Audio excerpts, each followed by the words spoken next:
Imagine a world where survival was already fragile, hunger, predators, and storms pressing in from every side. But now, a new danger emerged, one unlike anything nature had unleashed before: other humans. 3.9 million years ago, as small bands of Australopithecus wandered across the African savannas, competition grew fierce. The threat was no longer only lions, snakes, or crocodiles. It was rival tribes, beings who looked, moved, and thought like them, yet carried the same desperate hunger, the same thirst, the same drive to endure. When paths crossed at waterholes or fruiting trees, stares turned into shouts, shouts into clashes, and clashes into blood. For the first time, humanity's deadliest predator was not a beast of the wild, it was itself. Stay with us as we uncover the story of the first deadly rivalries between tribes, and don't forget to like, comment, and subscribe so you never miss humanity's most brutal origins. By 3.9 million years ago, life in Africa was already harsh. The climate shifted between wet and dry cycles. Forests shrank and savannas spread wider. Resources grew scarce, and every creature fought harder to claim what it could. Early hominins, fragile bands of Australopithecus afarensis, survived by scavenging, digging roots, and gathering fruits. They carried sharp stones, used sticks to pry, and traveled together for safety. But they were not alone. Other bands roamed the same lands, hungry for the same food, searching for the same water. At first, encounters were fleeting glimpses across the plain, wary eyes meeting before retreating. But scarcity grew, and with it, desperation. No longer was danger only in the form of predators, it was in the form of neighbors who bore the same intelligence, the same tools, and the same will to live.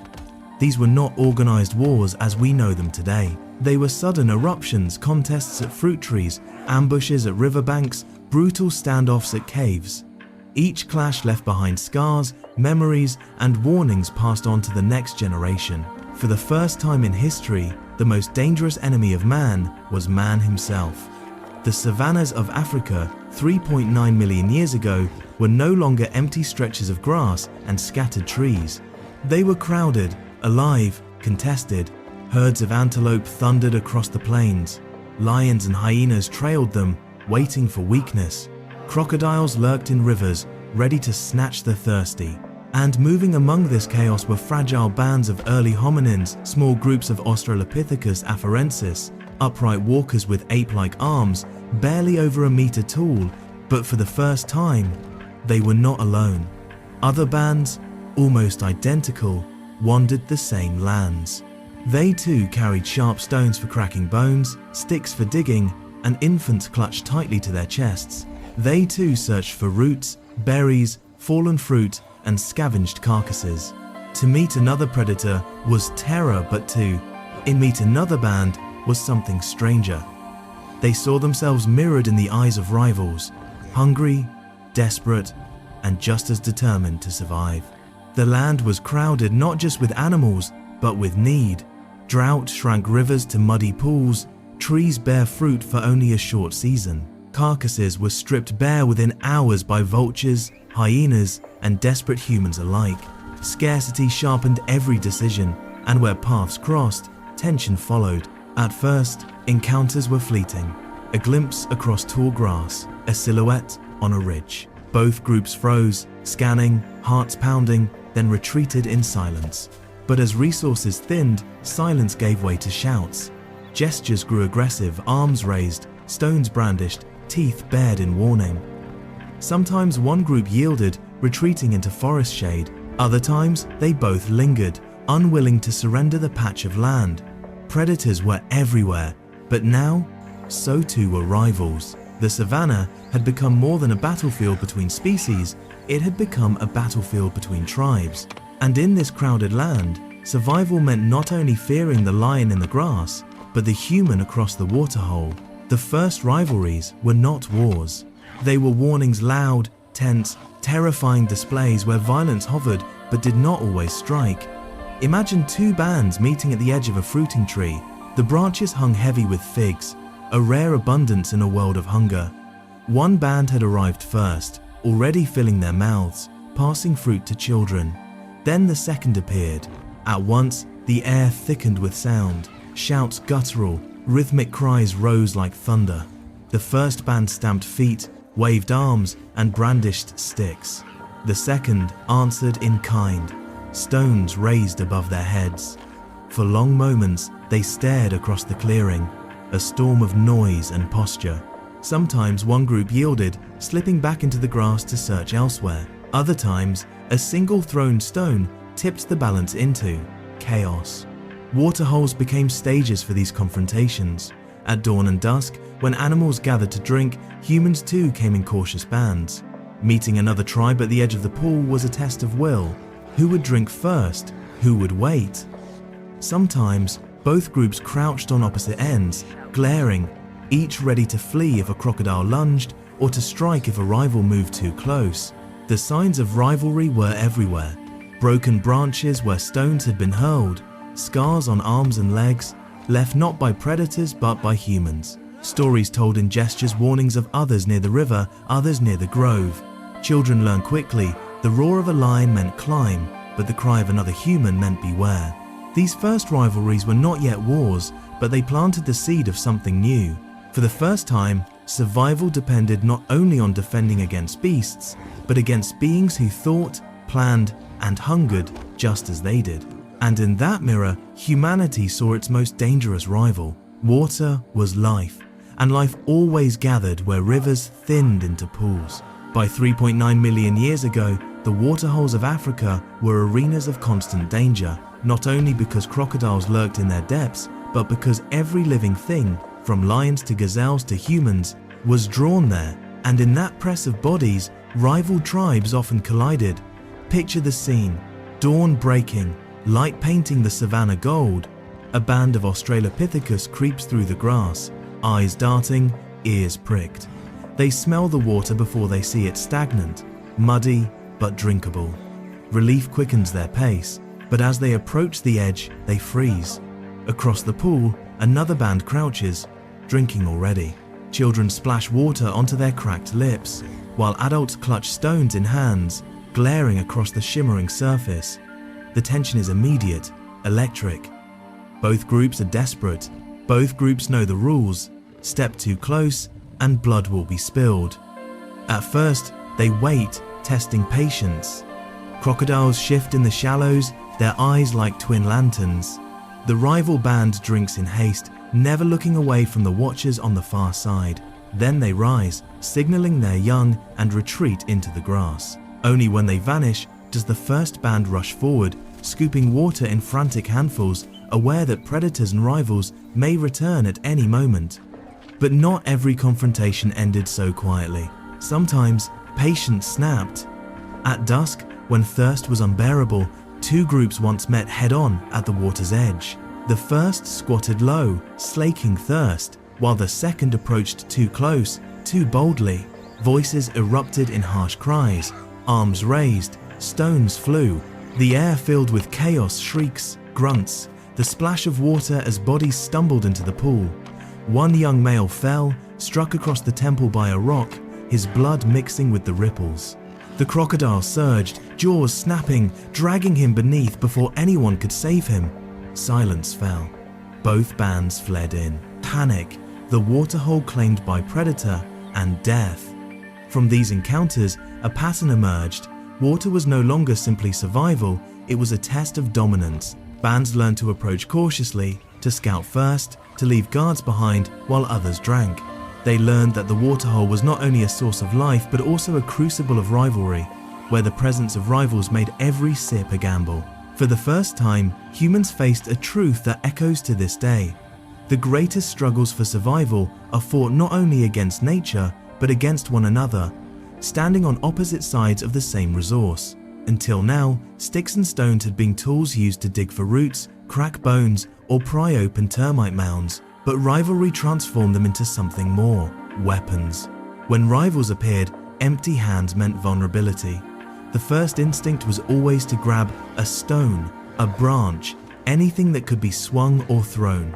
The savanna floor became an armory, and every encounter sharpened the skill of improvisation.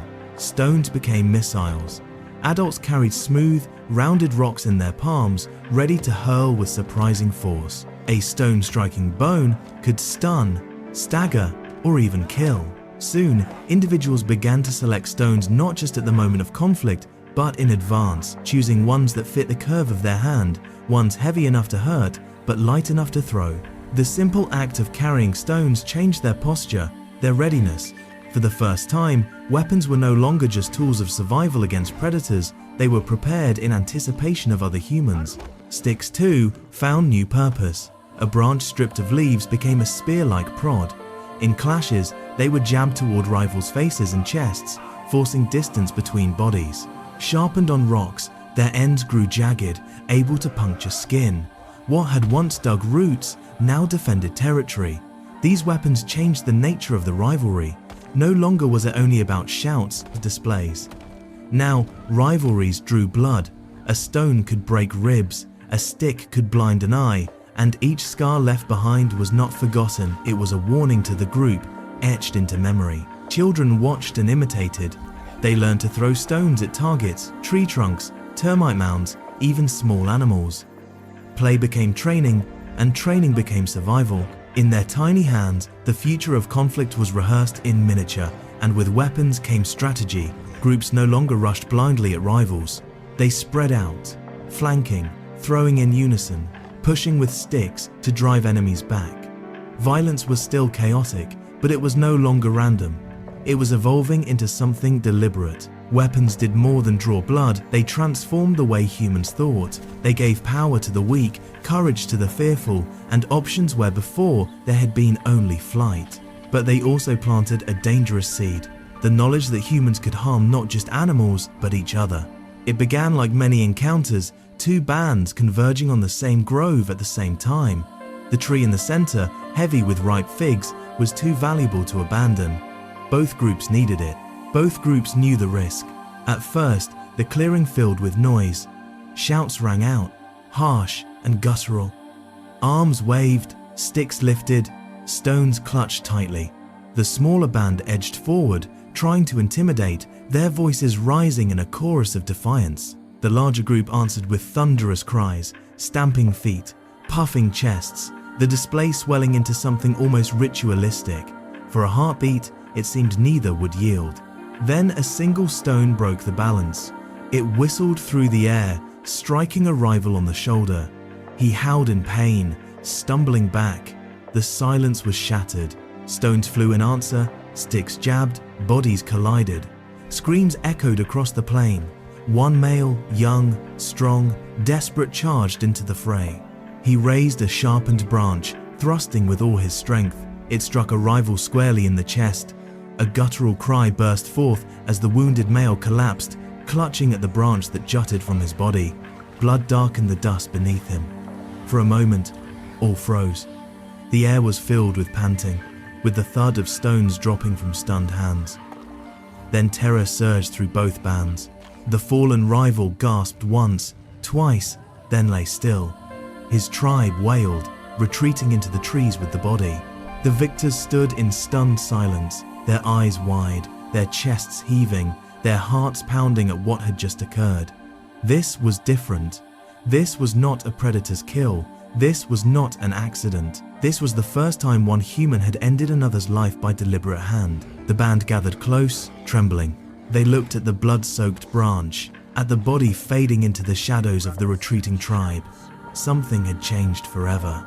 The savannah had always been brutal, but now humans themselves had become killers of their own kind. The memory of that clash lingered like a wound. Fear settled deep into the band's bones, not just fear of predators, but of rivals. Every rustle in the grass could be an ambush. Every silhouette on the horizon could carry stones. The children were taught first. At the faintest grunt of a stranger, they were pulled close, hidden behind adults. Gestures became sharper, quicker warnings passed in silence. A hand raised high meant, stay back. A clenched fist meant, prepare. The smallest learned that when others appeared, noise and chaos followed, and danger was never far behind. Adults carried scars as reminders.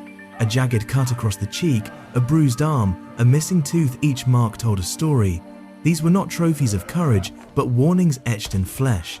At night, the band huddled together, retelling the story of the fallen male in guttural cries and sweeping gestures, teaching the next generation what his death had meant. Fear became a teacher as much as hunger. It taught caution, never approach a grove or waterhole without scouting first. It taught patience, wait in the tall grass until rivals had left. It taught retreat, not every fight was worth the cost. But fear also taught unity. After the bloodshed, the band tightened its bonds. Food was shared more carefully, watch rotations grew stricter, and children were guarded with fierce devotion. The fear of outsiders forged deeper loyalty within. They began to see themselves not just as individuals, but as one tribe bound together against the danger of others. The lesson of fear was harsh, but it was necessary. Without it, they would have fallen easily to rivals. With it, they survived longer, thought sharper, stayed closer. The savannah whispered new truths now. Beware the lion's roar, yes, but beware even more the silence of strangers. The savannah was dangerous enough, but the memory of blood spilled by rivals changed everything. No longer was the tribe just a group traveling together for safety. They became something deeper, an inseparable unit, bound by loyalty, forged by fear. After every clash, the band gathered close at night. Mothers pressed children tight, whispering soothing grunts. Elders sat in the center, their bodies scarred, their eyes scanning the dark horizon. Those who had fought side by side shared more than hunger and exhaustion. They shared trust. The one who threw stones at your shoulder, the one who pulled you to safety when tusks or fists struck, these were not just companions. They were kin, even if not by blood. Food became more sacred. If fruit was scarce, it was divided within the tribe before anyone else touched it. Injured members were fed first, their survival seen as survival of all. Even the weakest were guarded fiercely, because in this world, everybody mattered in the fight against rivals. This unity deepened rituals. Children were taught not just how to climb trees or crack bones, but how to scream in unison, how to throw stones together, how to form a wall with sticks raised high. These practices became the first choreography of survival, rehearsed again and again, so that when rivals appeared, chaos would transform into coordinated defense. The sense of us grew sharper, and with it, the sense of them. Rival bands were no longer just others on the plain. They were threats, outsiders, dangers to be repelled at all costs. Loyalty to the tribe meant suspicion of all beyond it. This was the dawn of identity, the roots of the line humanity would carry forever, us versus them. The bonds within the tribe were carved by blood and sealed by necessity. Unity was not a choice, it was survival. The first blood did not end the rivalries, it ignited them. Once a band had lost a member, the wound demanded repayment. Retaliation became part of survival. One morning, the tribe that had fled the fig grove returned not openly, but hidden in tall grass. They watched the victors from the shadows as they foraged near the same tree. Patience stretched the moment. Then, with a shriek, stones flew from the grass. A female staggered, struck on the arm. Panic erupted. Before the band could react, rivals burst from cover, charging with sticks and fists. The air filled with cries, stones cracking against bone, dust rising in clouds. The ambushers struck quickly, then retreated, vanishing into the grass before a counterattack could form. Their message was clear. The fight was not over. Ambush became a weapon as deadly as tusks or claws. Bands learned to attack not only face to face, but from the shadows. They chose moments when rivals were weakest, when their arms were full of food, when they bent to drink, when children wandered too far. The strike was sudden, the retreat swift. Retaliation cycles began. One clash led to another, one ambush to another. No band could rest easy. Even in silence, suspicion hung heavy. Every rustle in the grass might hide rivals, every pull might be watched. The savannah was no longer only a place of predators and prey, it was a battlefield of humans against humans. But with retaliation came growth. The tribe learned to post lookouts at all times.